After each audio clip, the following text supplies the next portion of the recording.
রাজ, আপনি যেমনটি বলছিলেন, গাজীপুর সদর উপজেলার বাঘের বাজারে গোল্ডেন র্যাপিড কারখানার যে শ্রমিকরা তাদের সহকর্মী সড়ক দুর্ঘটনায় মারা গেছেন, এই সেই নিরাপত্তাটুকুর দাবিতে এবং সহকর্মীর পরিবারের ভরণ পোষণের দাবিতে কিন্তু মহাসড়ক অবরোধ করে বিক্ষোভ করছিল। প্রায় 5 ঘন্টা কিন্তু সেই বিক্ষোভ চলে।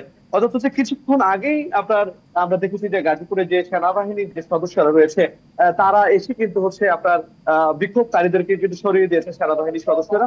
এবং তার পরপরই কিন্তু আপনার যানবাহন চলাচল অনেকটাই স্বাভাবিক হয়ে গেছে। অর্থাৎ সেনাবাহিনীর সদস্যরা এসে যারা বিক্ষোভ করছিলেন তাদেরকে মহাসড়ক থেকে সরিয়ে দিয়েছে। যার কারণে কিন্তু আপনি দেখতে পাচ্ছেন যে এখন যানবাহন কিন্তু অনেকটাই স্বাভাবিক রয়েছে। অথচ যে পোশাক কারখানার শ্রমিকদের আন্দোলন শেষ হয়ে যাবার পরে পরিবহন শ্রমিকরা কিন্তু সেই আন্দোলন শুরু করেন। এবং সেই আন্দোলন শুরু করার পর কিন্তু আসলে পরিবহন শ্রমিকরা বলছিলেন যে কোনো কিছু হলেই রাস্তা অবরোধ করা হয়। এবং আপনার সেই কারণে কিন্তু তারাও বলছিল যে সড়কের ন্যূনতম নিরাপত্তাটুকু নিশ্চিত করার পর কিন্তু তারা গাড়ি ছাড়বেন। অথচ কিন্তু সেই দিক থেকে কিন্তু অনেকটা বিপাকে পড়ে যায় পুলিশ সদস্যরা। তারপরে কিন্তু সেনাবাহিনীর সদস্য এসে পরিবহন শ্রমিকদেরকে কিন্তু সড়ক থেকে সরিয়ে দিয়েছে। এবং পরিবহন শ্রমিকদের সড়ক থেকে সরিয়ে দেওয়ার কারণে কিন্তু রাস্তা এখন একেবারে দেখতে পাচ্ছেন যে আপনার যান চলাচল অনেকটাই স্বাভাবিক রয়েছে।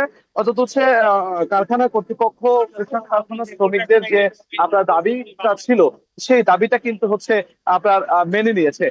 যার কারণে কিন্তু আপনার এখন আহ শ্রমিকরা সড়ক থেকে সরে গেছেন। এবং পোশাক কারখানার যে দাবিগুলো ছিল, সড়কের নিরাপত্তা জোরদার করা, সেখানে নিরাপত্তা কর্মী দেওয়া, এবং আপনার ইফতারের পর কাছে না করানো, এবং যে নিহত জান্নাতুল ফেরদৌস তামান্না, সে তার পরিবারের সদস্যদের ভরণ পোষণ দেওয়া। এবং একটি যে ঘটনাটি ঘটেছে এই গোল্ডেন র্যাপিড কারখানার যিনি একজন এজিএম, তার কাছে কিন্তু যে তামান্না জান্নাত তার সন্তানের অসুস্থতার কথা বলে কিন্তু ছুটি পাননি।